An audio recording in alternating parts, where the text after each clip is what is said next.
Suatu malam di Amerika pada tahun 1858, terlihat ada dua pria kulit putih sedang membawa budak-budak kulit hitam. Di masa itu, perbudakan orang kulit hitam masih merajalela karena memang belum ada undang-undang yang bisa melindungi mereka. Di tengah perjalanan malam, tiba-tiba muncul pria menghadang. Pria tersebut bernama Dr. King. Ia adalah dokter gigi sekaligus pemburu buronan. Dr. King menjelaskan kalau saat ini dia sedang mencari buronan penting yaitu Shaver bersaudara. Ketika turun dan memeriksa, salah satu budak berkata bahwa dia kenal buronan yang Dr. King maksud. Budak itu bernama Django. Setelah bertanya lebih detail, Dr. King pun tertarik membeli Django untuk ikut menemaninya mengejar buronan. Namun dua pria kulit putih di situ mengatakan kalau Django tak dijual, lalu menyuruh Dr. King pergi atau mereka akan menembaknya.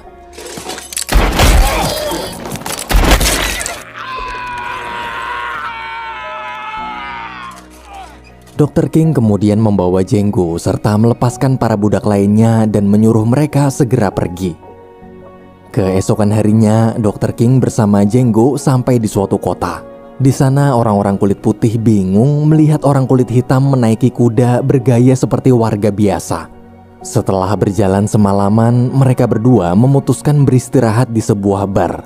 Dr. King lalu menjelaskan dia butuh bantuan Django untuk menangkap 3 buronan pemerintah yang sekarang sedang bersembunyi di wilayah Gatlinburg.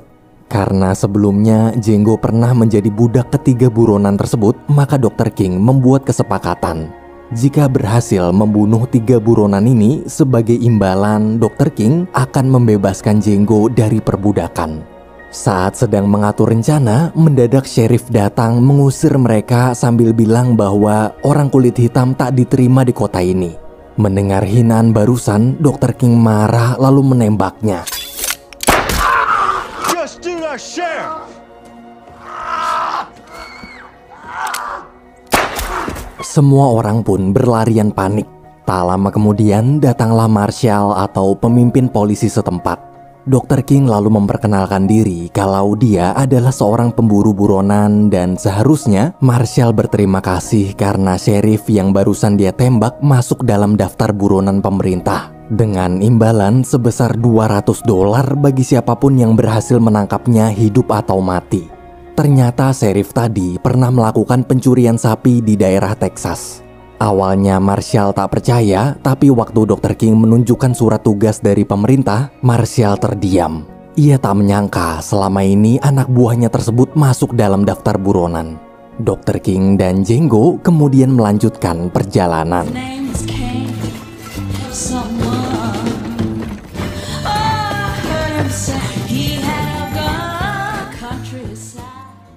Saat istirahat, Dr. King bertanya apa rencana Django bila sudah bebas nanti. Django menjawab kalau dia ingin mencari istrinya yang bernama Hilda lalu membebaskannya dari perbudakan. Berjam-jam lamanya berjalan sampailah di wilayah Gatlinburg. Mereka kemudian menyamar berpura-pura membeli budak dari orang kaya bernama Big Daddy. Sesampainya di rumah Big Daddy, Dr. King mulai memperkenalkan diri. Big Daddy pun menyambut Dr. King masuk lalu menyuruh salah satu budak wanitanya menemani Django berkeliling perkebunan. Di jalan, Django bertanya apakah si budak wanita tahu anak buah Big Daddy yang bernama Shaver bersaudara berada. Waktu ditunjukkan orangnya, Shaver bersaudara sedang menyiksa budak wanita berkulit hitam. Setelah yakin bahwa mereka adalah buronan yang Dr. King cari, Django langsung membunuh mereka.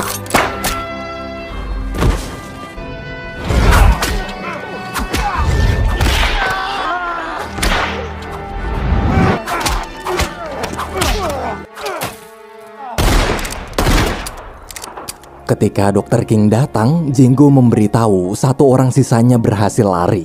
Dari kejauhan, Dr. King pun menembaknya.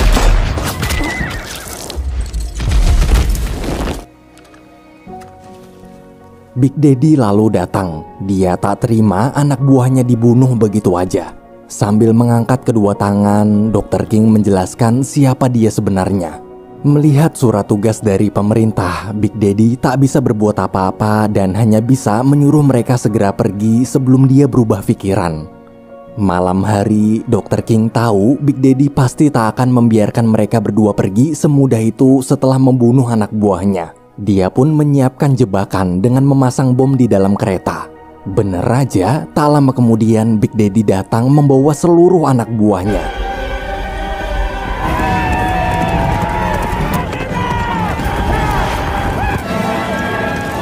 Dari kejauhan, Dr. King menembak bom tersebut.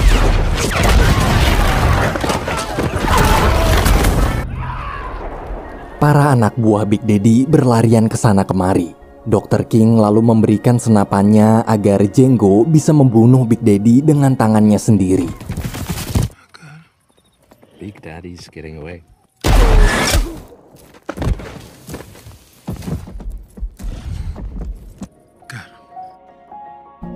Ketika bersembunyi di dalam gua, Dr. King bercerita bahwa selama ini dia sangat membenci perbudakan. Karena itulah dia memperlakukan Django seperti temannya sendiri.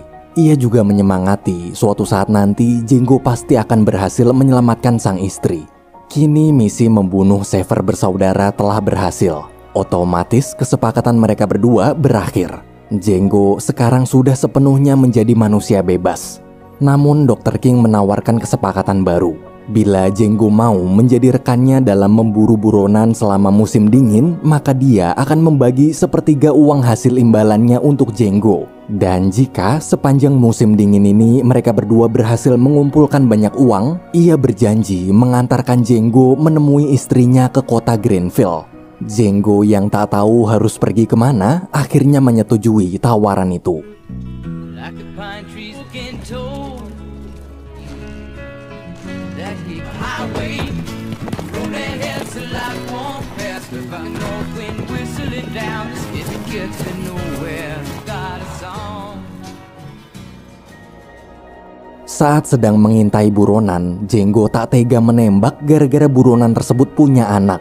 Dr. King kemudian memberikan selembar surat edaran buronan sambil bilang kalau pria itu telah membunuh banyak orang. Meski kasihan, tapi dia layak dapat hukuman.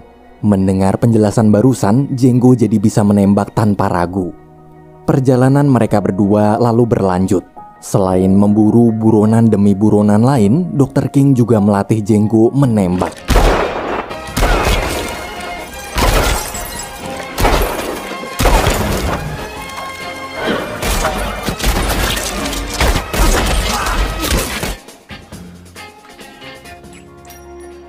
Musim dingin pun berakhir.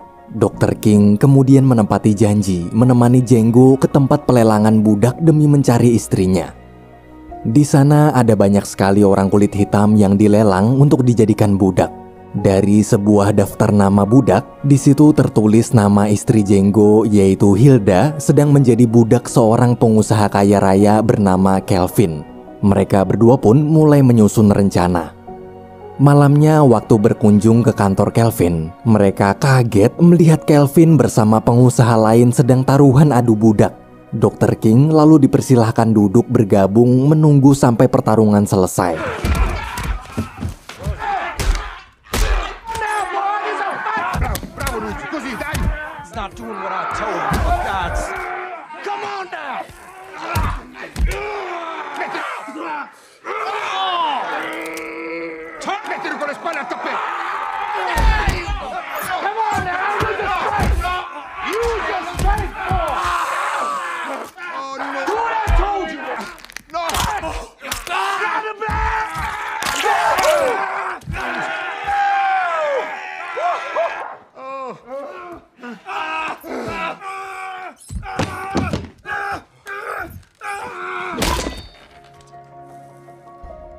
Saat pertarungan berakhir, barulah Dr. King menyampaikan tujuannya datang ke sana. Dia ingin membeli budak petarung paling mahal yang Kelvin miliki seharga $12.000 atau 170 juta rupiah. Mendengar tawaran itu, Kelvin mulai tertarik. Besoknya mereka semua berangkat ke rumah Kelvin. Di tengah jalan terlihat ada seorang budak lari ke atas pohon. Kelvin lalu bertanya kenapa dia melarikan diri. Sambil menangis, si budak mengatakan bahwa dia tak bisa bekerja sebagai petarung lagi karena usianya sudah tua. Ia terus memohon agar Kelvin tak menghukumnya dan memberikan pekerjaan lebih layak. Sayangnya Kelvin tak tersentuh. Gara-gara tak dibutuhkan lagi, Kelvin memerintahkan anak buahnya membunuh budak tersebut.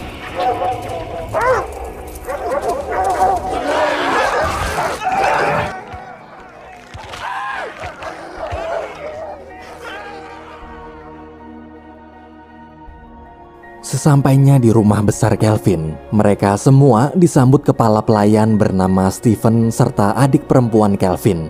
Sebelum masuk, Dr. King dan Django melihat Hilda dikeluarkan dari peti hukuman. Semalaman Hilda dikurung dalam peti itu akibat melawan perintah. Hati Django pun terasa begitu perih.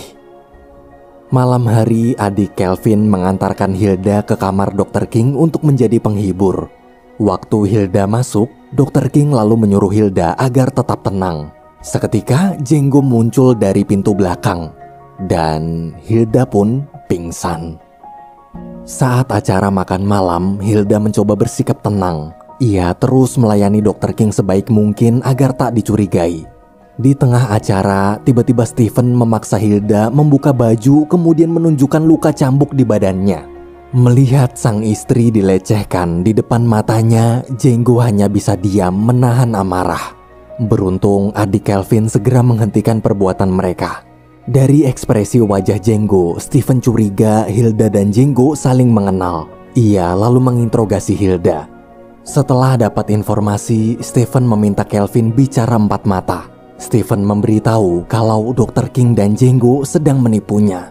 Tujuan mereka datang ke sini sebenarnya untuk membawa Hilda, karena ternyata Hilda adalah istri Django.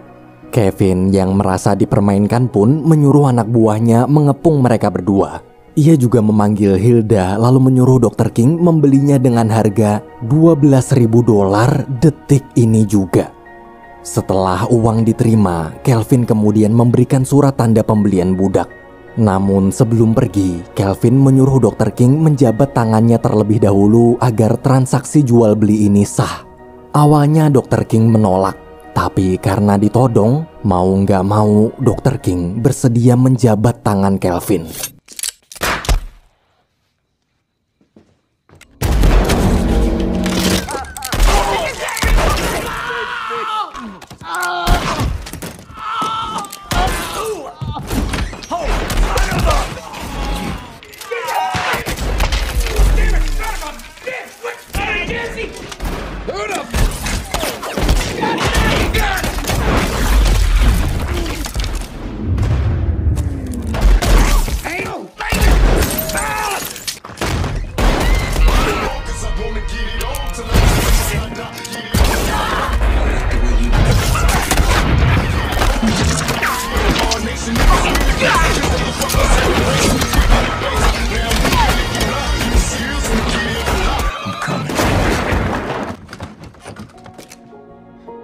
Dr. King dan Kelvin tewas. Akibat Stephen mengancam akan menembak istrinya, Django terpaksa menyerah. Pagi hari, Django sudah digantung di suatu gudang dengan kondisi penuh luka cambuk. Stephen lalu datang memberitahu kalau Django tak akan langsung dibunuh, tapi dikirim ke tempat penyiksaan di pertambangan agar mati secara perlahan. Sorenya, Django serta 3 budak lain dibawa sekelompok pria kulit putih menuju pertambangan. Waktu istirahat, Django berkata bahwa dia bukan budak. Dia adalah pemburu buronan dan menawarkan ketiga pria kulit putih itu bekerja sama menangkap buronan dengan bayaran uang sebesar $11.000. Django kemudian memperlihatkan surat edaran buronannya. Sebelum percaya, mereka bertanya terlebih dahulu ke 3 budak di sana. 3 budak tersebut menjawab kalau Django memang bukan budak. Django datang ke rumah Kelvin bersama seorang dokter kaya. Mendengar jawaban barusan, barulah ketiga pria kulit putih itu mempercayai ucapan Django. Mereka lalu melepaskan Django dan memberinya senjata.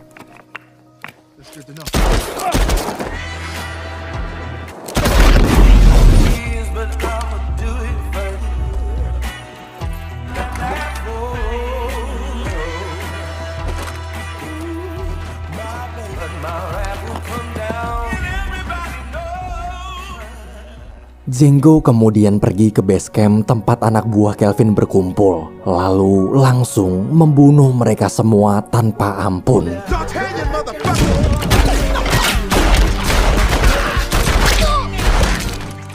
Sesampainya di rumah Kelvin, Django masuk ke gudang. Di dalam terlihat jasad Dr. King sudah terbaring kaku. Django hanya bisa menatap sang dokter dan mengucapkan terima kasih atas jasanya selama ini. Ia lalu mengambil surat pembelian Hilda dari dompet Dr. King, kemudian pergi membebaskan Hilda dari tempat kurungan. Di waktu bersamaan, adik Kelvin serta anak buahnya baru aja pulang dari pemakaman Kelvin. Ketika masuk ke rumah, mereka bingung melihat Django sudah ada di lantai atas. Tanpa basa-basi, Django pun menembak mereka semua.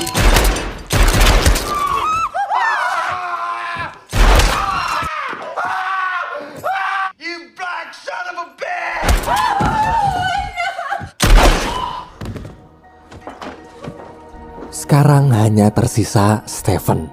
Stephen di situ memohon ampun, tapi Django tak peduli.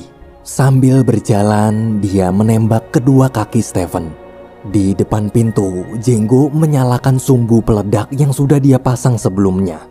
Bersamaan dengan meledaknya rumah mewah Kelvin, Django menghampiri istri tercintanya dengan bahagia. Bahagia karena kini mereka berdua telah sepenuhnya menjadi manusia bebas. Film berakhir.